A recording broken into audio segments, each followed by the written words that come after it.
엄마 따뜻한 남쪽으로 가요. 탈북하자고? 그건 안 된다. 너희 오빠와 사촌들이 위험해진다. 어머니, 이번이 마지막 기회예요. 혜진은 떨리는 손으로 어머니의 주름진 손을 꽉 잡았습니다. 북한 함경북도의 작은 마을, 40년을 살아온 이곳이 곧 지옥이 될 줄은 몰랐습니다. 창밖으로는 차가운 바람이 휘몰아쳤고 집안은 난방이 끊긴 지 오래라 입김이 하얗게 보였습니다. 벽에 붙은 달력은 2020년 12월을 가리키고 있었습니다. 하지만 날짜는 중요하지 않았습니다. 매일이 똑같은 지옥이었으니까요. 2023년 초겨울, 혜진의 가족은 평범한 북한 주민이었습니다. 남편 성우는 3년 전 원인 모를 병으로 세상을 떠났습니다. 약도 없고 병원도 제대로 가지 못해 그저 집에서 앓다가 죽었습니다. 혜진은 그날을 생생히 기억합니다. 남편이 마지막 숨을 거두며 했던 말. 미안해. 혜진아. 어머니 잘 모셔. 혜진은 남편의 손을 잡고 하염없이 울었습니다. 장례식조차 제대로 치를 수 없었습니다. 관도 없고 음식도 없었으니까요. 남편이 떠난 후 혜진은 어머니를 모시며 시장에서 장사를 하며 살아왔습니다. 아침이면 어머니는 된장국을 끓이고 혜진은 시장에 나가 옥수수와 감자를 팔았습니다. 가난했지만 그럭저럭 살만했습니다. 저녁이면 라디오를 들으며 어머니와 도란도란 이야기를 나누던 평화로운 날들이었습니다. 어머니는 혜진이 어렸을 때 이야기를 자주 들려주셨습니다. 혜진아, 너는 예쁘게 태어났어. 손가락도 발가락도 다 멀쩡하게. 엄마가 얼마나 기뻤는지 몰라. 그런 이야기를 들으며 혜진은 웃곤 했습니다. 하지만 코로나 이후 모든 것이 바뀌었습니다. 2020년부터 북한은 국경을 완전히 봉쇄했습니다. 중국과의 무역이 끊기면서 시장은 텅 비었고 배급은 끊긴 지 오래였습니다. 처음에는 하루 한 끼만 먹었습니다. 그러다 이틀에 한 끼가 되었습니다. 그리고 이제는 일주일에 두세 끼로 줄어들었습니다. 사람들은 풀뿌리를 캐고 나무 껍질을 벗겨 먹기 시작했습니다. 소나무 껍질을 벗겨서 속껍질을 삶아 먹었습니다. 쓰디쓴 맛이었지만 그나마 배를 채울 수 있었습니다. 혜진의 이웃집 할머니는 지난달 굶어서 쓰러진 채 발견됐습니다. 3일 동안 아무도 몰랐습니다. 발견했을 때는 이미 차갑게 식어 있었습니다. 마을 전체가 죽음의 그림자에 뒤덮였습니다. 거리에는 비틀거리며 걷는 사람들 뿐이었고 아이들의 웃음소리는 사라진 지 오래였습니다. 학교도 문을 닫았습니다. 선생님들도 굶어서 나올 힘이 없었으니까요. 혜진의 몸도 급격히 약해졌습니다. 거울을 보면 낯선 사람이 보였습니다. 한때 통통했던 볼은 쏙 들어가고 광대뼈만 튀어나왔습니다. 눈은 움푹 들어가고 피부는 누렇게 변했습니다. 손톱은 갈라지고 머리카락은 빠지기 시작했습니다. 60kg였던 몸무게는 45kg로 줄어들었습니다. 옷은 헐렁했고 걸을 때마다 비틀거렸습니다. 혜진아, 엄마는 여기서 죽어도 괜찮다. 너라도 살아라. 60대 중반의 어머니는 이미 몸무게가 40kg도 안 되었습니다. 영양실조로 머리카락은 반쯤 빠졌고 걸을 때마다 비틀거렸습니다. 한때 통통했던 어머니의 볼살은 사라지고 광대뼈만 튀어나왔습니다. 어머니의 손은 뼈만 남아 나뭇가지처럼 가늘었습니다. 혜진은 어머니의 손을 잡을 때마다 눈물이 났습니다. 이렇게 가벼운 손이 한때는 자신을 안아주고 밥을 해주고 머리를 빗겨주던 손이었습니다. 그러던 어느 날 혜진은 결심했습니다. 이대로 굶어 죽느니 탈북을 시도하겠다고. 시장에서 알게 된 브로커가 귓속말로 했던 말이 떠올랐습니다.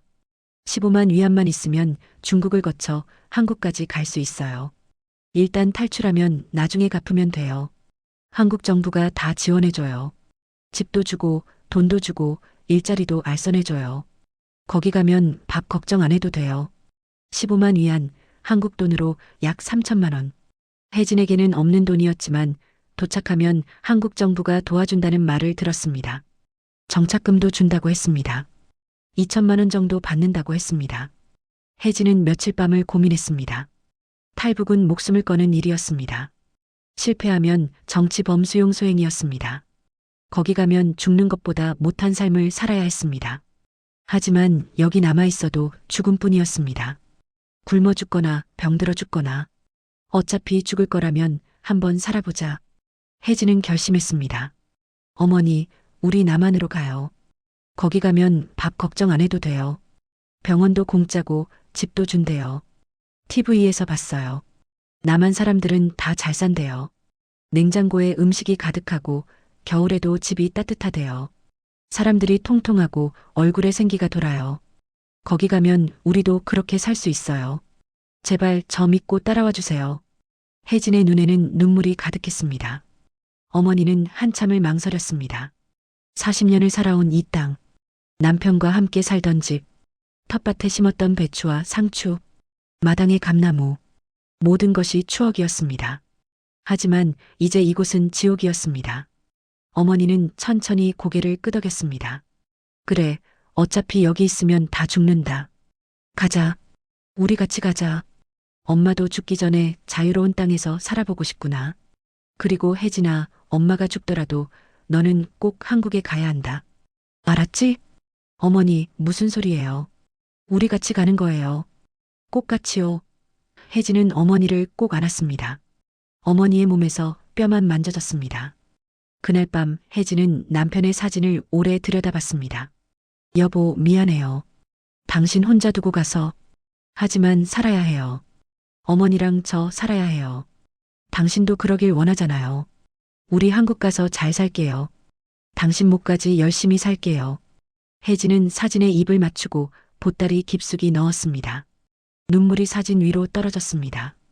2023년 12월 15일 새벽 3시, 혜진과 어머니는 40년을 살던 집을 나섰습니다. 가져갈 수 있는 건 몸에 걸친 옷과 작은 보따리뿐이었습니다. 보따리 안에는 고춧가루 한 봉지와 남편의 사진 한 장, 그리고 10,000원짜리 북한 돈 몇 장이 전부였습니다. 어머니는 작은 성경책 한 권을 몰래 넣었습니다. 북한에서는 불법이지만 어머니는 몰래 믿어왔습니다. 하나님이 우리를 지켜주실 거야. 어머니가 속삭였습니다. 집을 나서며 혜진은 뒤를 돌아봤습니다. 낡은 집, 마당의 감나무, 우물. 다시는 볼 수 없을지도 모를 풍경이었습니다. 어머니가 평생을 가꾼 작은 텃밭도 보였습니다. 이제는 얼어붙어 아무것도 자라지 않는 땅이었습니다. 대문을 나서며 혜진은 집을 마지막으로 한 번 더 봤습니다. 안녕, 우리 집. 고마웠어. 혜진은 속으로 작별 인사를 했습니다. 마을 입구에서 브로커가 기다리고 있었습니다. 늦었어요. 빨리 가요. 브로커는 40대 초반의 건장한 남자였습니다. 검은 점퍼에 털모자를 눌러쓴 그는 손전등도 켜지 않고 어둠 속을 걸었습니다. 혜진은 어머니의 손을 잡고 뒤를 따랐습니다. 밤 공기는 차갑고 날카로웠습니다. 코를 찌르는 추위에 숨쉬기가 힘들었습니다. 함경북도에서 두만강까지는 약 50km. 평소라면 하루면 갈 수 있는 거리였지만 검문소를 피하고 산길로 가야 했기에 이틀은 걸려야 했습니다. 검문소는 절대 피해야 합니다. 걸리면 끝이에요. 그리고 마을도 피해 가야 해요. 누가 신고할지 몰라요. 브로커가 말했습니다. 첫 번째 고개를 넘을 때 어머니가 비틀거렸습니다. 어머니, 괜찮으세요? 응, 괜찮아. 조금 숨이 차는구나. 하지만 어머니의 얼굴은 창백했습니다. 혜진은 어머니를 부축했습니다. 천천히 가요. 우리 시간 있어요. 하지만 사실 시간이 없었습니다. 날이 밝기 전에 최대한 멀리 가야 했습니다. 어머니, 힘드시죠? 조금만 참아요. 우리 꼭 살아서 남한 가요. 혜진은 어머니를 거의 없다시피 하며 걸었습니다. 어머니의 몸은 깃털처럼 가벼웠지만 혜진도 기력이 없어 자주 쉬어야 했습니다. 발이 부르트고 피가 났지만 멈출 수 없었습니다. 한 걸음 한 걸음이 지옥 같았습니다. 차가운 바람이 얼굴을 때렸고 눈발이 날리기 시작했습니다. 할머니, 괜찮으세요? 제가 업어드릴까요? 브로커가 뒤돌아보며 물었습니다. 아니요, 괜찮아요. 우리 딸이 있어요. 어머니는 혜진의 어깨에 기대며 말했습니다. 혜진은 눈물을 흘렸습니다.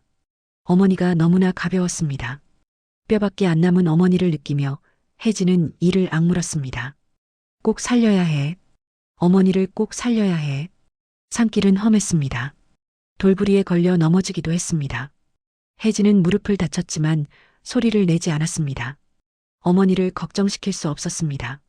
괜찮아요. 조금 긁힌 것뿐이에요. 하지만 무릎에서 피가 났습니다. 차가운 공기에 상처가 얼얼했습니다. 첫날 밤 그들은 산속 움막에서 잤습니다. 움막은 누군가 버리고 간 곳인지 낡고 추웠습니다. 지붕에는 구멍이 있어 바람이 들어왔습니다. 브로커가 준 옥수수빵 한 조각을 어머니와 나눠 먹었습니다. 옥수수빵은 딱딱해서 물에 불려야 먹을 수 있었습니다. 브로커가 가져온 물통에 물로 빵을 불렸습니다. 혜진아, 엄마가 짐만 되는구나. 미안하다. 엄마 없이 혼자 가는 게 나을 텐데. 무슨 소리예요? 어머니가 없으면 제가 뭐하러 남한에 가요. 꼭 같이 가야 해요. 남한 가서 맛있는 것 많이 먹고 따뜻한 집에서 살 거예요. 꼭이요. 어머니랑 저랑 작은 방 하나 얻어서 같이 살 거예요. 그리고 TV도 사고 냉장고도 사고 어머니 좋아하시는 과일도 많이 사드릴 거예요. 혜진은 어머니를 꼭 안았습니다. 어머니의 몸에서 뼈만 만져졌습니다. 밤중에 어머니가 기침을 했습니다. 콜록콜록 가래가 끓는 소리가 났습니다. 어머니, 괜찮으세요? 응, 괜찮다. 감기가 좀 든 것 같구나. 하지만 혜진은 걱정이 되었습니다. 이 추운 날씨에 감기라도 걸리면 큰일이었습니다. 혜진은 자신의 옷을 벗어 어머니에게 덮어드렸습니다. 혜진아, 너 춥잖아. 전 괜찮아요. 어머니가 더 중요해요. 둘째 날 아침, 날이 밝기 전에 다시 출발했습니다. 몸은 더 무거워졌고 다리는 후들거렸습니다. 하지만 멈출 수 없었습니다. 브로커가 앞장서서 걸었습니다. 오늘 저녁이면 두만강에 도착합니다. 거기서 강을 건너면 중국이에요. 조금만 더 힘내세요. 오후가 되자 눈이 내리기 시작했습니다. 처음에는 가볍게 날리더니 점점 거세졌습니다. 시야가 흐려졌습니다. 눈이 오는 게 오히려 좋아요. 발자국을 가려주거든요. 브로커가 말했습니다. 하지만 눈길은 더 미끄러웠고 걷기가 더 힘들었습니다. 이틀째 되는 날 저녁 7시 그들은 드디어 두만강 근처에 도착했습니다. 브로커가 손을 들어 멈추라는 신호를 보냈습니다. 저기 보이세요? 저게 두만강이에요. 혜진은 앞을 바라봤습니다. 어둠 속에서 강이 보였습니다. 얼어붙은 강은 희끗희끗했습니다. 달빛에 반짝이는 얼음 위로 바람이 휘몰아쳤습니다. 저 얼음 위로 걸어서 건너야 합니다. 중국 쪽에 내 연락책이 기다리고 있어요. 하지만 조심하세요. 국경수비대가 순찰을 돕니다. 총 쏘는 거 주저하지 않아요. 탈북자는 그냥 쏴 죽여도 되거든요. 그러니까 제 말 잘 듣고 빨리 움직여야 해요. 브로커의 말에 혜진의 심장이 쿵쾅거렸습니다. 혜진은 얼어붙은 강을 바라봤습니다. 저 건너편이 자유였습니다. 저 건너편이 생명이었습니다. 어머니, 이제 거의 다 왔어요. 저 강만 건너면 돼요. 할 수 있죠? 어머니는 고개를 끄덕였습니다. 그래, 하자. 여기까지 왔는데 포기할 수 없지. 어머니의 눈에는 결기가 서려 있었습니다. 지금 출발합니다. 소리내지 말고 뛰지도 마세요. 천천히 걸으세요.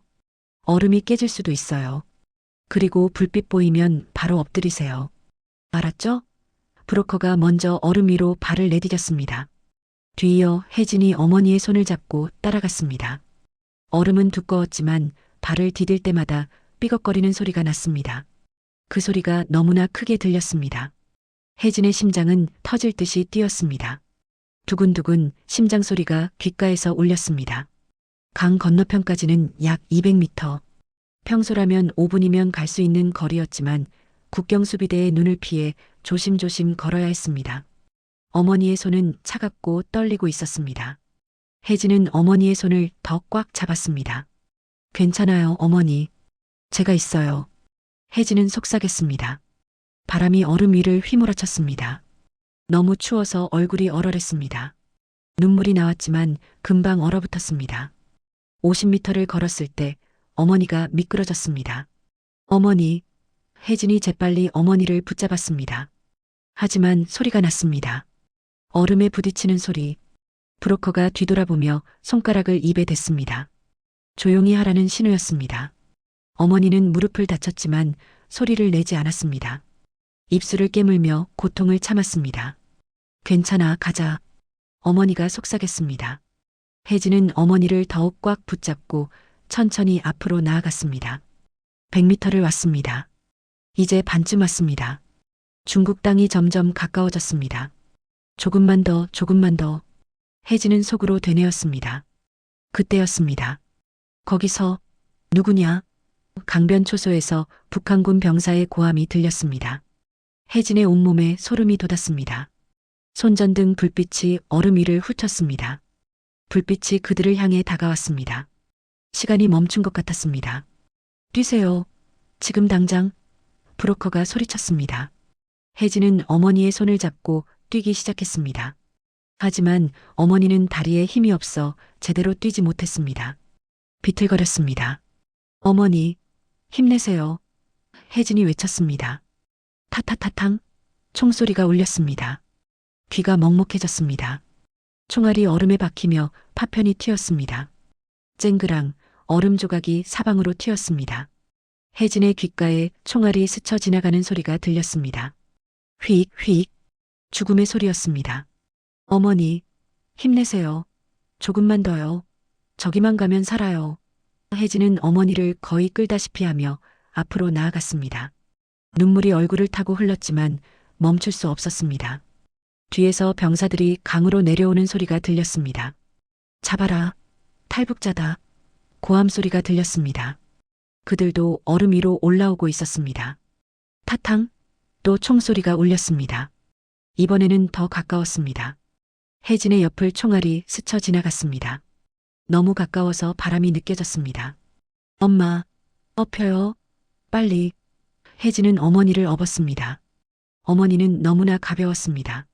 40kg도 안 되는 몸. 하지만 혜진도 기력이 없었습니다. 다리가 후들거렸습니다. 그래도 뛰었습니다. 살기 위해, 어머니를 살리기 위해 뛰었습니다. 폐가 터질 것 같았습니다. 다리가 풀렸습니다. 하지만 멈출 수 없었습니다. 타탕. 또 총소리가 울렸습니다. 이번에는 혜진의 옆구리를 스쳤습니다. 뜨거운 통증이 느껴졌습니다. 아, 혜진이 비명을 질렀습니다. 하지만 멈출 수 없었습니다. 조금만 더, 조금만 더요. 브로커가 앞에서 소리쳤습니다. 100m, 70m, 50m, 30m. 거리가 점점 줄어들었습니다. 혜진의 다리는 저리고 시야는 흐려졌습니다. 하지만 멈출 수 없었습니다.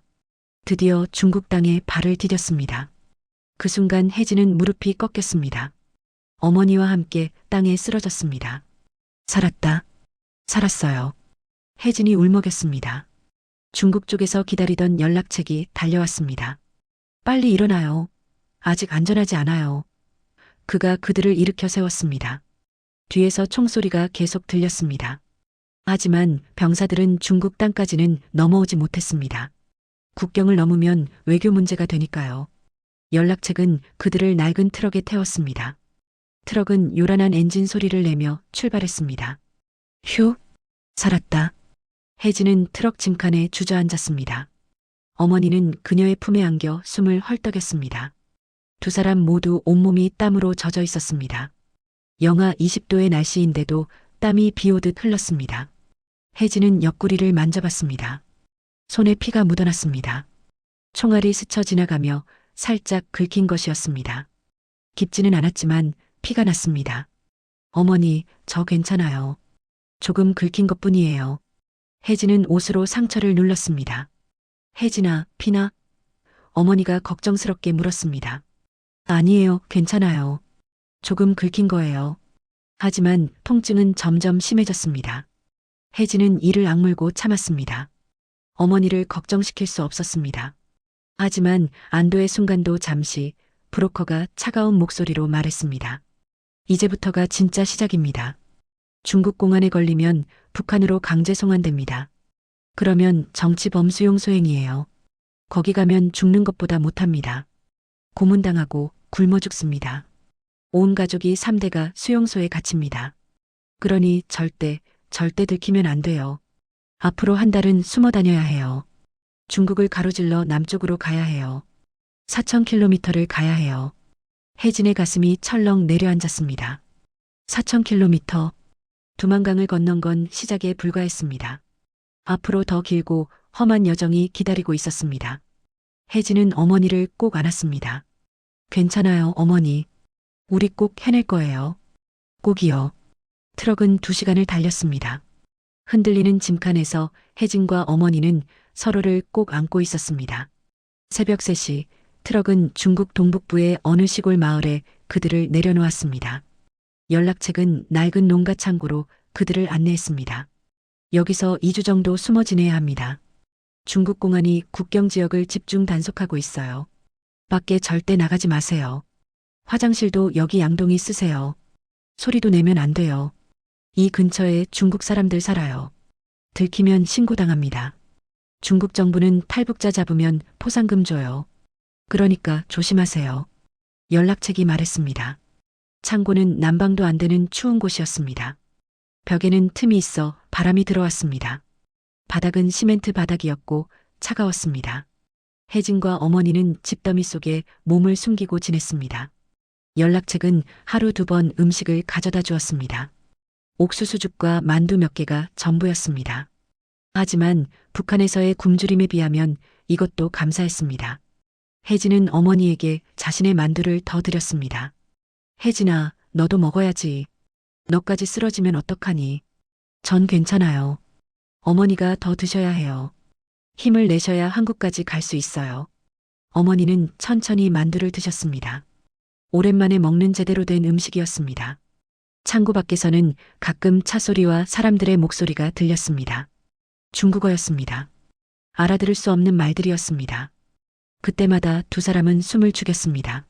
심장 소리가 너무 커서 들킬까봐 가슴을 손으로 눌렀습니다. 혜진은 어머니의 입을 손으로 막을 준비를 했습니다. 만약 기침이라도 하시면 큰일이었습니다. 낮에는 잠을 자고 밤에는 깨어 있었습니다. 밤이 더 위험했습니다. 공안이 순찰을 도니까요. 가끔 창고 근처로 차가 지나가는 소리가 들렸습니다. 그때마다 혜진은 온몸이 얼어붙었습니다. 사흘째 되는 날 밤 혜진은 옆구리 상처를 소독했습니다. 연락책이 준 소독약과 붕대로 상처를 감쌌습니다. 상처는 아물고 있었지만 아직 아팠습니다. 어머니가 보지 못하도록 몰래 했습니다. 일주일째 되는 날 어머니가 또 기침을 하기 시작했습니다. 콜록콜록 가래가 끓는 소리가 났습니다. 어머니, 괜찮으세요? 혜진이 걱정스럽게 물었습니다. 응, 괜찮아. 먼지 때문인 것 같아. 하지만 어머니의 얼굴은 창백했습니다. 이마를 짚어보니 약간 뜨거웠습니다. 혜진은 연락책에게 약을 부탁했습니다. 감기약 좀 구해주실 수 있나요? 어머니가 기침을 하세요. 연락책은 고개를 끄덕이고 다음날 감기약을 가져왔습니다.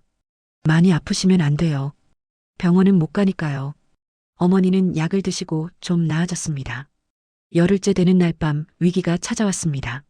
창고 밖에서 개 짖는 소리가 들렸습니다. 와라랄. 그리고 사람들의 목소리. 중국어로 뭐라고 말하고 있었습니다. 여기 뭔가 있는 것 같은데?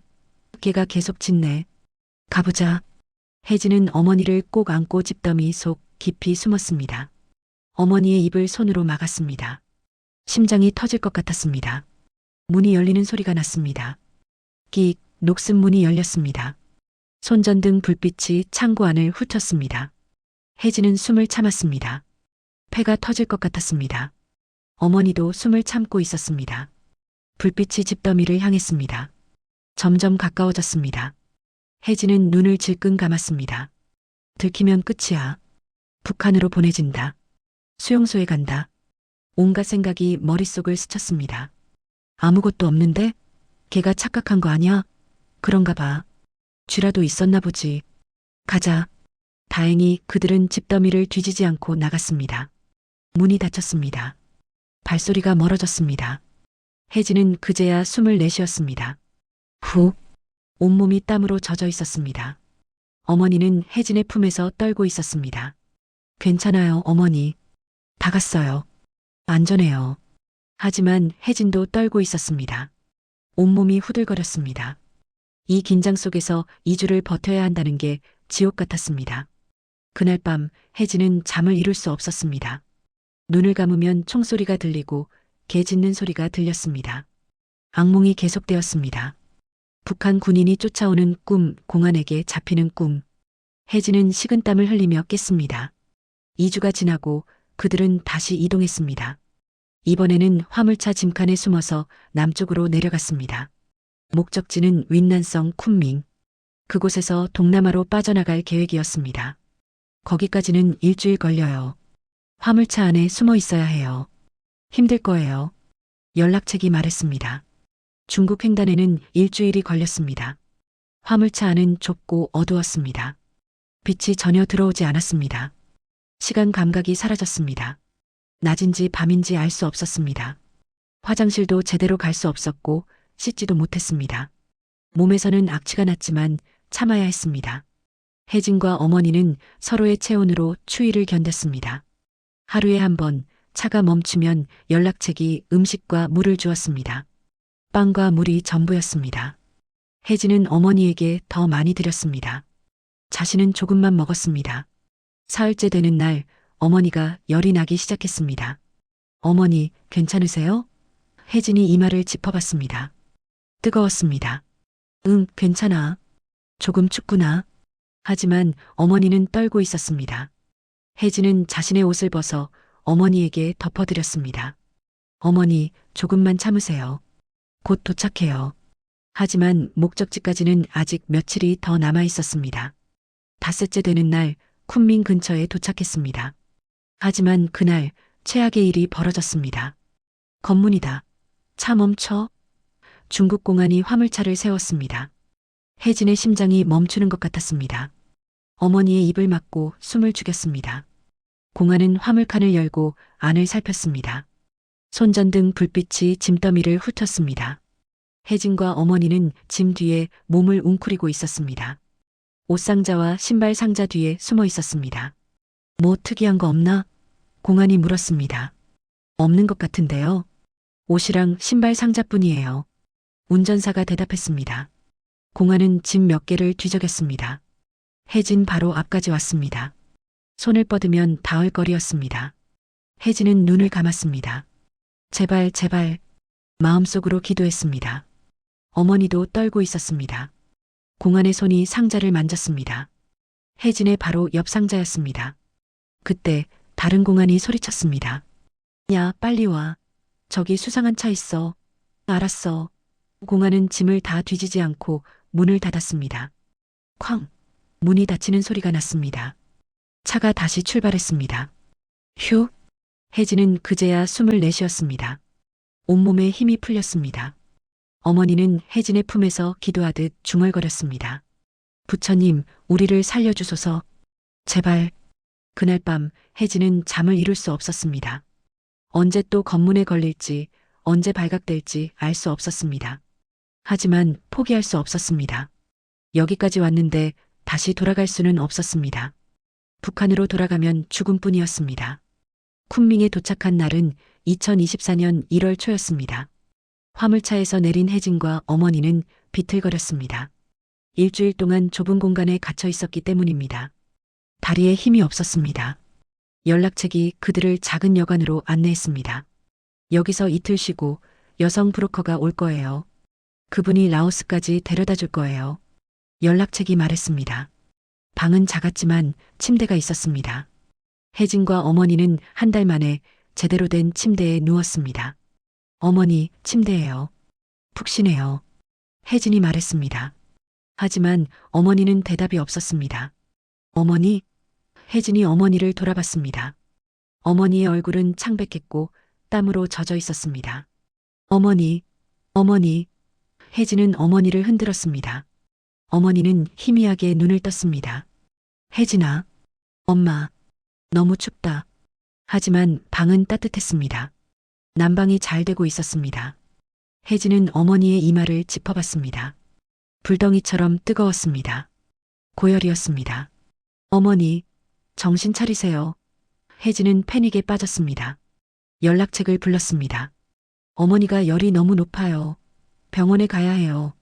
하지만 연락책은 고개를 저었습니다. 안 됩니다. 병원 가면 신분 확인해요. 여권 없으면 바로 공안에 신고 들어가요. 그러면 강제 송환이에요. 참고 버텨야 해요. 다른 방법이 없어요. 그럼 어머니가 죽으면 어떡해요? 제발요. 약이라도 좀 구해주세요. 혜진은 소리쳤습니다. 연락책은 잠시 망설이더니 약국으로 갔습니다. 30분 후 돌아와서 해열제, 항생제, 그리고 링거를 가져왔습니다. 이거라도 먹여보세요. 그리고 기도하세요. 이거 말고는 방법이 없어요. 내일까지 나아지지 않으면. 글쎄요. 연락책의 말에는 체념이 섞여 있었습니다. 혜진은 밤새 어머니를 간호했습니다. 물수건으로 이마를 닦아주고 약을 먹이고 죽을 먹였습니다. 하지만 어머니는 먹은 것을 다 토했습니다. 구역질을 하며 토했습니다. 위에 아무것도 남지 않았습니다. 몸은 점점 차가워졌습니다. 입술은 파랗게 변했습니다. 어머니는 헛소리를 했습니다. 혜진아, 엄마는 이제 힘들다. 엄마 먼저 가도 너는 꼭 한국 가거라. 엄마 걱정하지 말고 너만이라도 살아라. 약속해. 안 돼요. 어머니, 여기서 포기하시면 안 돼요. 한국 가면 병원 가고 맛있는 것도 먹고 따뜻한 집에서 살 거예요. 조금만 더 버텨요. 제발요. 혜진은 울면서 어머니를 꼭 안았습니다. 눈물이 어머니의 얼굴에 떨어졌습니다. 하지만 어머니의 상태는 계속 나빠졌습니다. 호흡이 거칠어졌습니다. 헉헉, 숨쉬기가 힘들어 보였습니다. 맥박도 약해졌습니다. 혜진은 어머니의 손목을 잡고 맥박을 확인했습니다. 점점 약해지고 있었습니다. 둘째 날 새벽 3시 최악의 순간이 왔습니다. 어머니의 숨소리가 멈췄습니다. 어머니, 어머니. 혜진은 어머니를 흔들었습니다. 하지만 반응이 없었습니다. 맥박도 느껴지지 않았습니다. 안 돼요. 어머니, 죽으면 안 돼요. 저 혼자 어떡해요. 혜진은 어머니의 가슴에 귀를 대고 심장 소리를 들었습니다. 아무 소리도 들리지 않았습니다. 어머니, 제발, 눈 떠요. 혜진은 어머니에게 인공호흡을 했습니다. 가슴을 눌러 심폐소생술을 했습니다. 1번, 2번, 10번, 20번. 땀이 비오듯 흘렀습니다. 제발, 제발, 제발. 혜진은 울면서 계속했습니다. 30번, 40번, 50번. 팔이 아팠지만 멈출 수 없었습니다. 어머니, 저버리고 가시면 안 돼요. 약속하셨잖아요. 같이 한국 간다고. 같이 살기로 했잖아요. 1분, 2분, 3분. 시간이 흘렀습니다. 혜진의 팔은 후들거렸습니다. 하지만 멈출 수 없었습니다. 어머니, 제발, 돌아오세요. 그때 기적이 일어났습니다. 어머니가 갑자기 크게 기침을 했습니다. 콜록, 가래를 뱉어냈습니다. 그리고 희미하게 숨을 쉬기 시작했습니다. 헉, 헉. 천천히 하지만 분명하게 숨을 쉬었습니다. 어머니, 어머니. 혜진은 어머니를 꼭 안고 울었습니다. 살아계세요. 돌아오셨어요. 눈물이 폭포수처럼 흘렀습니다. 어머니는 천천히 눈을 떴습니다. 진아. 네. 어머니, 제가 여기 있어요. 혜진은 즉시 링거를 놓았습니다. 남편이 병원에 입원했을 때 본 적이 있었습니다. 손등에 바늘을 꽂고 링거를 연결했습니다. 어머니는 움찔했지만 참았습니다. 링거액이 천천히 어머니의 몸속으로 들어갔습니다. 2시간 후 어머니의 얼굴에 조금 생기가 돌았습니다. 링거 덕분이었습니다. 탈수가 심했던 것입니다. 물. 어머니가 속삭였습니다. 네, 지금 드릴게요. 혜진은 물을 떠다가 조금씩 먹였습니다. 어머니는 천천히 물을 마셨습니다. 하지만 위기는 끝나지 않았습니다. 어머니는 여전히 열이 높았고 의식은 흐릿했습니다. 혜진은 3시간마다 약을 먹이고 물수건으로 몸을 닦아주고 링거를 갈아주었습니다. 잠도 자지 못했습니다. 어머니 곁을 떠날 수 없었습니다. 셋째 날 아침 기적처럼 어머니의 열이 떨어지기 시작했습니다. 약이 드디어 효과를 보인 것입니다. 37.5도, 37도. 정상 체온으로 돌아왔습니다. 엄마, 배고프다. 뭐 좀 먹고 싶다. 어머니가 처음으로 제대로 된 말을 했습니다. 혜진은 눈물을 흘리며 웃었습니다. 네, 제가 지금 죽 끓여올게요. 맛있는 거 많이 드세요. 혜진은 연락책에게 부탁해 쌀과 계란, 야채를 구했습니다. 전기밥솥에 쌀죽을 끓였습니다. 계란도 넣고 야채도 넣었습니다. 어머니는 천천히 죽을 먹으며 눈물을 흘렸습니다. 혜진아, 고맙다. 엄마를 살려줘서. 무슨 말씀을 그렇게 하세요? 전 당연한 걸 했을 뿐이에요. 아니야. 엄마는 정말 죽는 줄 알았어. 그런데 내가 포기하지 않았구나. 고맙다. 혜진은 어머니의 손을 꼭 잡았습니다. 어머니, 전 절대 어머니를 포기하지 않아요. 절대요. 우리 꼭 한국 가요. 같이 약속하세요. 그래, 약속한다. 엄마도 포기하지 않을게. 일주일 동안 어머니는 회복했습니다. 죽을 먹고 약을 먹고 링거를 맞으며 서서히 기력을 되찾았습니다. 얼굴에 조금씩 생기가 돌았습니다. 혜진은 매일 어머니를 부축해서 방안을 걷는 연습을 했습니다. 한 발씩 천천히요. 어머니는 힘들어했지만 포기하지 않았습니다. 일주일 후 여성 브로커가 도착했습니다. 40대 중반의 여성이었습니다. 많이 좋아지셨네요. 이제 출발할 수 있겠어요? 네, 갈 수 있어요. 어머니가 고개를 끄덕였습니다. 목소리에는 힘이 있었습니다. 좋아요. 그럼 이틀 후에 출발합니다. 라오스로 가요. 거기서 태국으로 넘어갈 거예요. 브로커가 말했습니다. 혜진은 어머니를 보며 미소 지었습니다. 어머니, 조금만 더요. 조금만 더 힘내요. 그래, 우리 할 수 있어. 그날 밤 혜진은 창밖을 바라봤습니다. 쿤밍의 야경이 보였습니다. 불빛들이 반짝였습니다. 자유로운 세상이었습니다. 우리도 곧 저렇게 자유롭게 살 수 있을 거야. 혜진은 생각했습니다. 어머니도 창밖을 바라보고 있었습니다. 혜진아, 예쁘구나. 저 불빛들. 네, 어머니. 한국은 더 예쁠 거예요. 2024년 1월 중순, 혜진과 어머니는 다시 길을 떠났습니다. 이번에는 버스를 타고 라오스 국경으로 향했습니다. 여성 브로커와 함께 3명이 일반 승객처럼 버스에 탔습니다. 절대 중국어로 말하지 마세요. 그냥 조용히 앉아 있으세요. 제가 다 처리할게요. 브로커가 말했습니다. 버스는 하루 종일 달렸습니다. 창밖으로 중국의 풍경이 지나갔습니다. 높은 산, 논밭, 작은 마을들. 혜진은 처음 보는 풍경에 놀랐습니다. 북한과는 너무 달랐습니다. 사람들이 자유롭게 걸어 다녔고 상점들이 즐비했습니다. 차들도 많았습니다. 저녁이 되어 국경 근처에 도착했습니다. 여기서 내려요. 국경은 걸어서 넘어야 해요. 브로커가 말했습니다. 밤 10시 그들은 산길을 걸어 라오스로 넘어갔습니다. 검문소를 피해 샛길로 갔습니다. 2시간을 걸어 라오스 땅에 발을 디뎠습니다. 이제 중국 벗어났어요. 라오스예요. 브로커가 말했습니다. 혜진은 안도의 한숨을 쉬었습니다. 어머니, 중국 벗어났어요. 이제 한 단계 넘었어요. 그래. 고생했다, 혜진아. 어머니도 웃었습니다. 라오스의 작은 마을에서 일주일을 머물렀습니다. 작은 게스트하우스였습니다. 방은 깨끗했고 침대도 편했습니다. 무엇보다 안전했습니다. 여기는 안전해요. 라오스 경찰은 탈북자를 잡지 않아요. 돈만 주면 눈 감아줘요.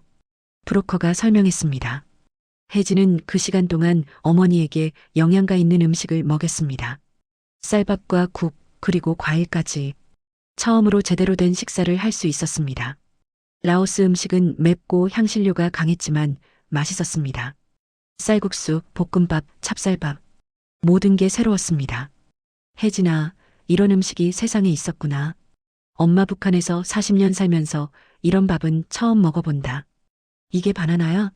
이렇게 달콤한 과일이 있다니. 그리고 이 망고라는 것도 정말 꿀맛이구나. 어머니는 눈물을 흘리며 밥을 먹었습니다. 3년 만에 제대로 된 쌀밥이었습니다. 혜진도 눈물이 났습니다. 어머니가 밥을 드시는 모습이 그렇게 고마울 수가 없었습니다. 어머니의 볼에 조금씩 살이 오르는 게 보였습니다. 안색도 좋아졌습니다. 머리카락도 조금씩 자라기 시작했습니다. 일주일 동안 어머니는 5kg가 늘었습니다. 아직도 45kg밖에 안 되지만 그래도 살아 있었습니다.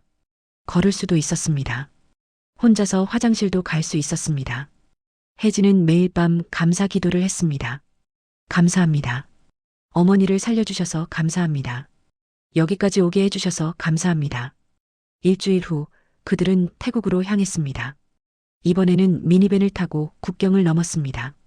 브로커가 국경 경비에게 돈을 주고 그들은 검문 없이 태국으로 들어갔습니다. 이제 태국이에요. 여기서 방콕까지 가요. 거기 한국 대사관이 있어요. 브로커가 말했습니다. 방콕까지는 하루가 걸렸습니다. 태국의 풍경은 라오스보다 더 발전되어 있었습니다. 높은 빌딩들, 넓은 도로, 수많은 차들. 혜진은 창밖을 보며 감탄했습니다. 어머니, 보세요. 저 높은 건물들. 저게 다 사람이 만든 거래요. 정말 대단하구나. 사람이 저렇게 높은 걸 만들 수 있다니. 2024년 2월 초 그들은 드디어 방콕에 도착했습니다. 대도시였습니다. 사람들이 바삐 움직였고 거리는 활기찼습니다. 음식 냄새, 자동차 소리, 사람들의 웃음소리. 모든 것이 생생했습니다. 브로커는 그들을 작은 호텔에 데려다 줬습니다. 여기서 하루 쉬세요. 내일 한국 대사관으로 데려다 드릴게요. 이제 거의 다 왔어요. 정말요? 내일이면? 혜진이 믿기지 않는다는 표정으로 물었습니다.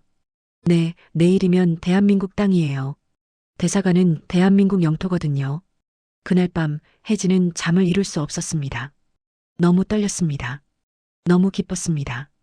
2개월 반, 75일간의 여정, 3,500km를 넘는 거리, 수없이 죽을 뻔한 순간들, 모든 게 주마등처럼 지나갔습니다. 어머니도 잠을 못 이뤘습니다. 혜진아, 정말 우리가 한국에 가는 거니? 네, 어머니. 내일이면 가요. 정말이에요. 믿기지가 않는구나.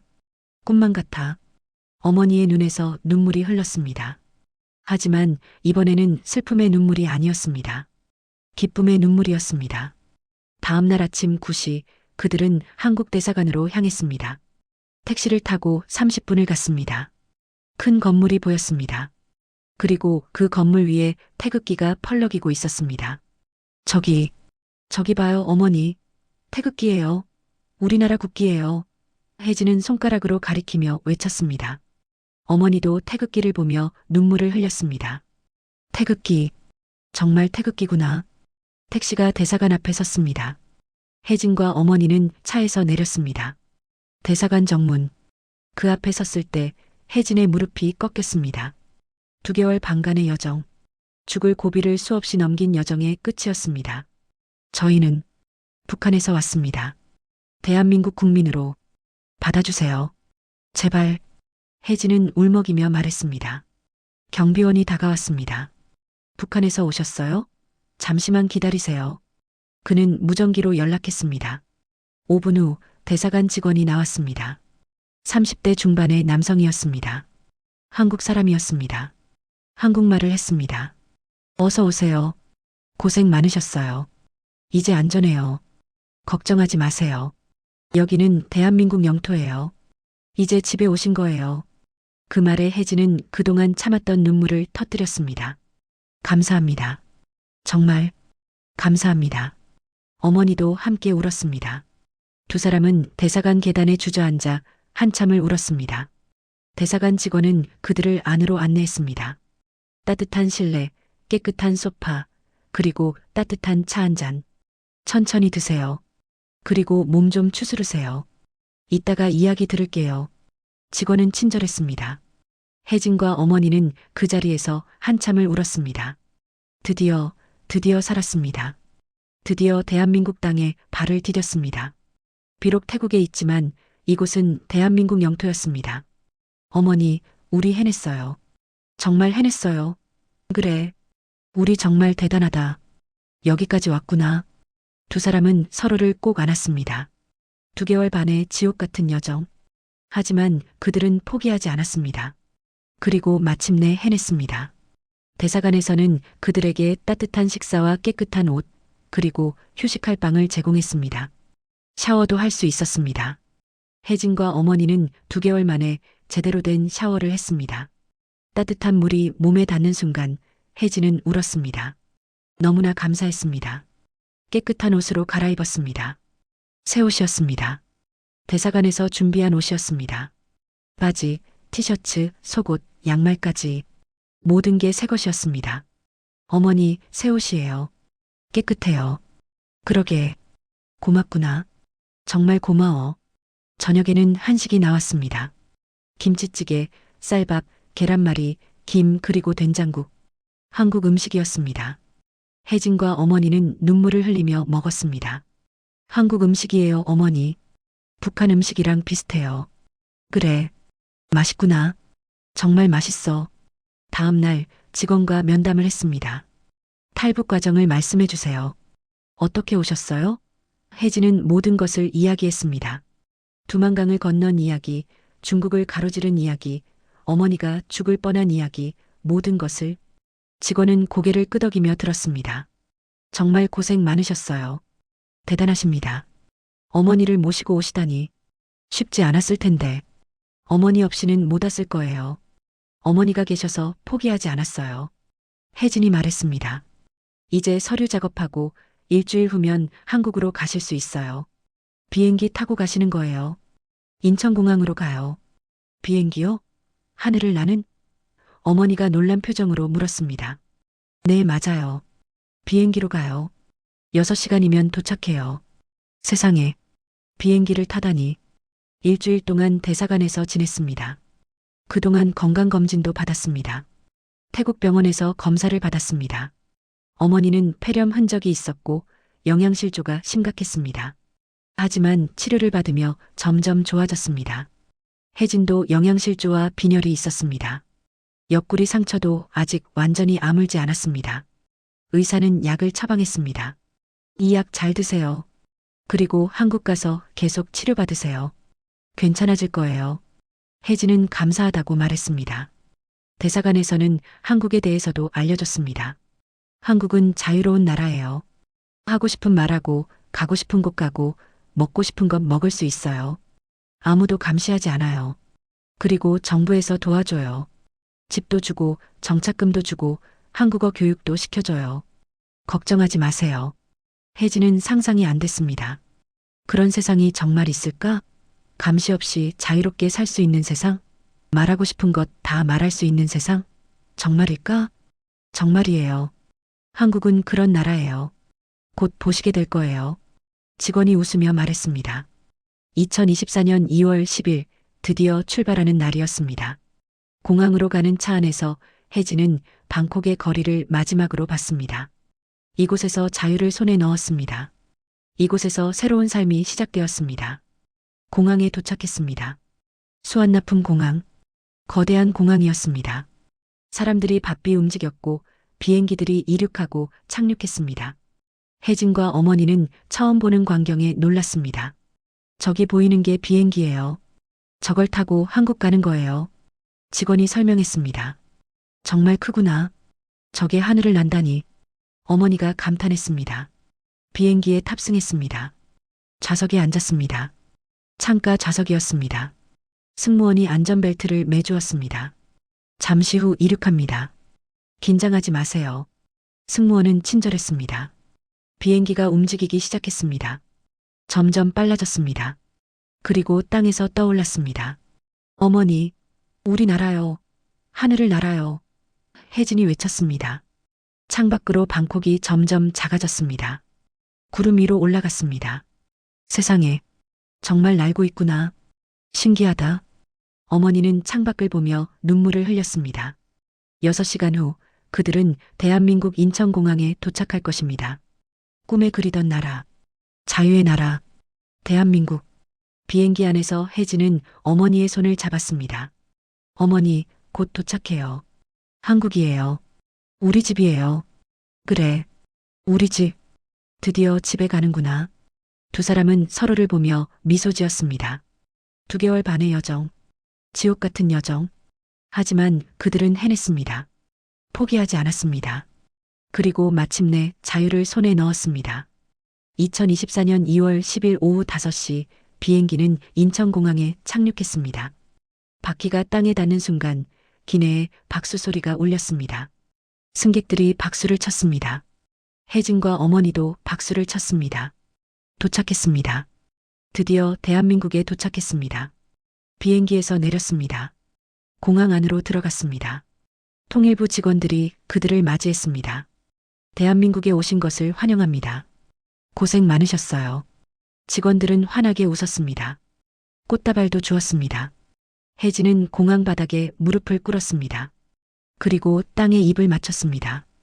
꿈에 그리던 대한민국 땅이었습니다. 어머니, 우리 해냈어요. 우리 한국에 왔어요. 대한민국이에요. 혜진은 울면서 외쳤습니다.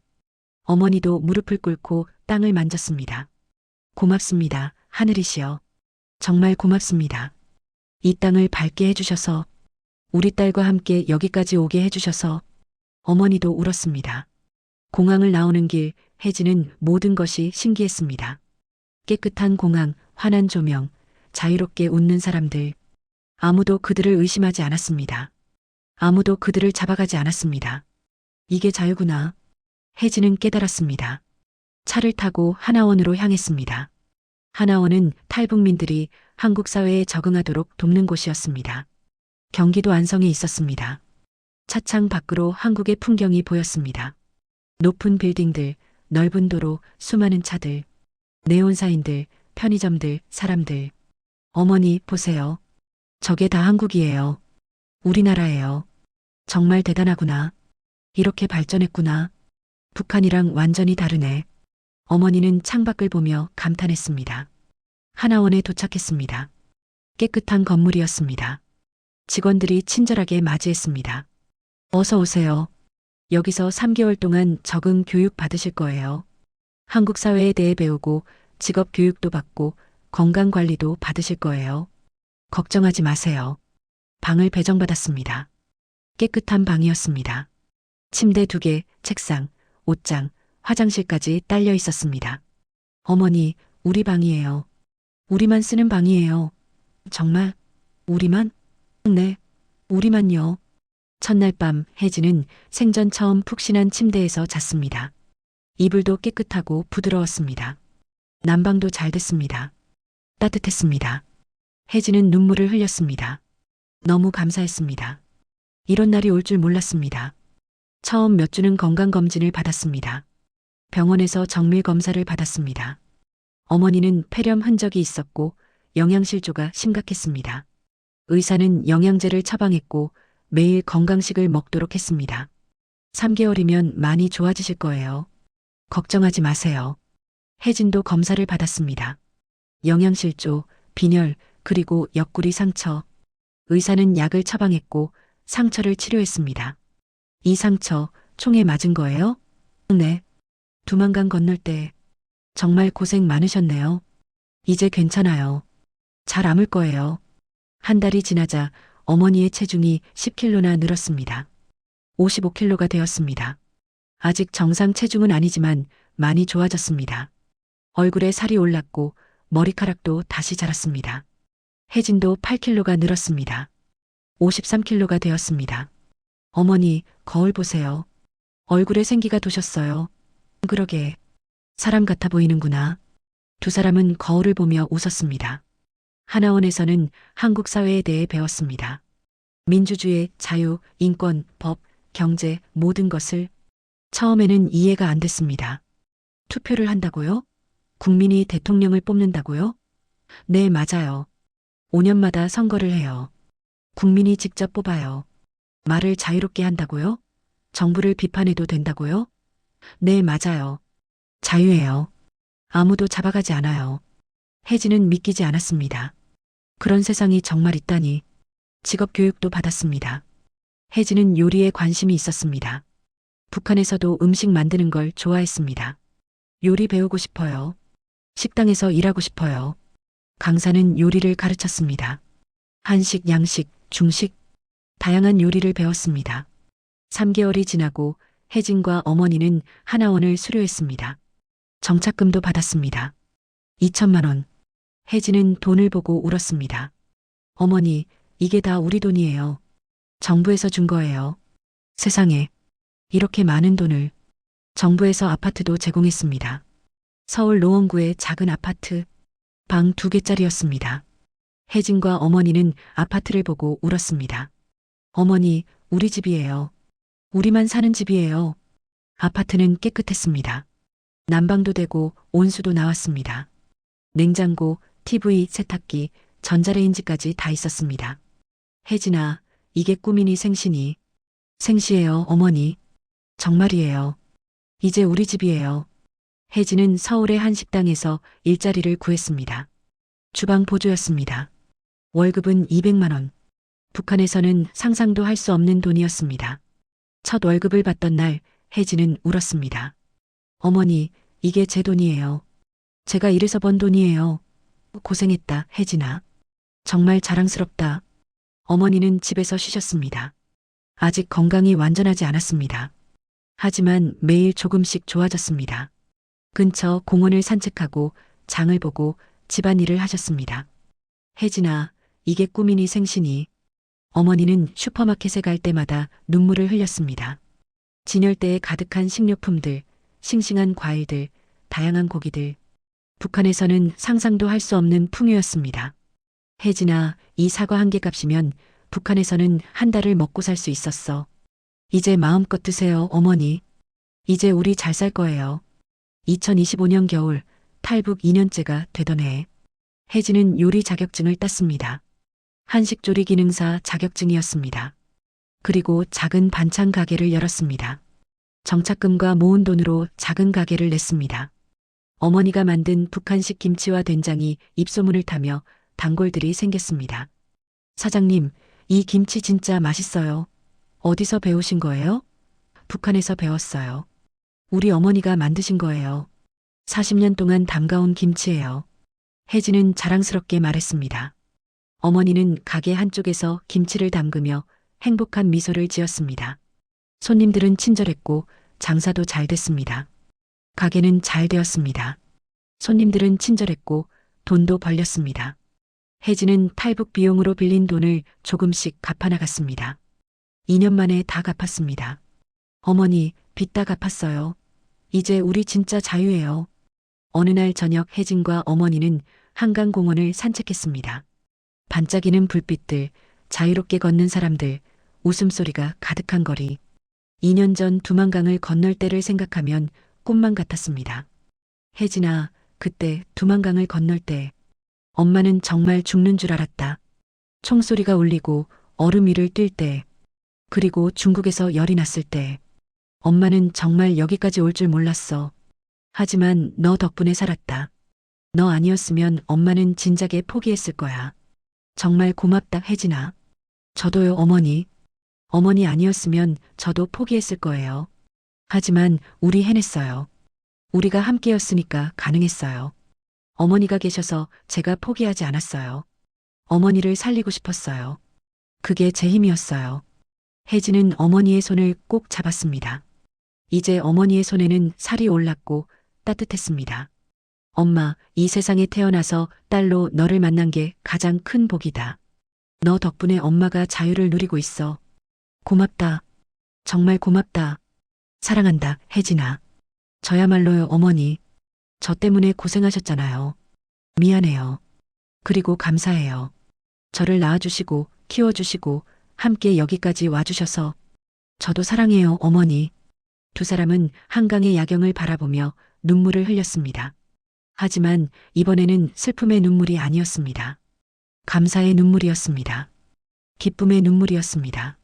죽음의 경계를 넘어 새로운 삶을 찾아온 모녀. 그들의 이야기는 대한민국 땅에서 계속되고 있습니다. 오늘도 혜진은 가게에서 손님을 맞이하고 어머니는 맛있는 반찬을 만듭니다. 그리고 매일 밤 잠들기 전에 두 사람은 함께 기도합니다. 북한에 남아있는 모든 사람들도 언젠가는 이 자유를 누릴 수 있기를, 우리처럼 희망을 잃지 않고 포기하지 않고 꼭 자유를 찾을 수 있기를. 자유. 그것은 공짜가 아니었습니다. 목숨을 걸고 얻어낸 것이었습니다. 3,500km를 걸어서 총알을 피해서 죽음의 문턱을 넘어서 얻어낸 것이었습니다. 그리고 그 자유 속에서 혜진과 어머니는 매일 감사하며 살아갑니다. 이것이 바로 40대 딸과 60대 어머니가 함께 이뤄낸 기적의 이야기입니다. 포기하지 않은 딸, 포기하지 않은 어머니, 서로를 살린 모녀의 이야기입니다. 여러분의 구독과 좋아요는 영상 제작에 큰 힘이 됩니다. 감사합니다.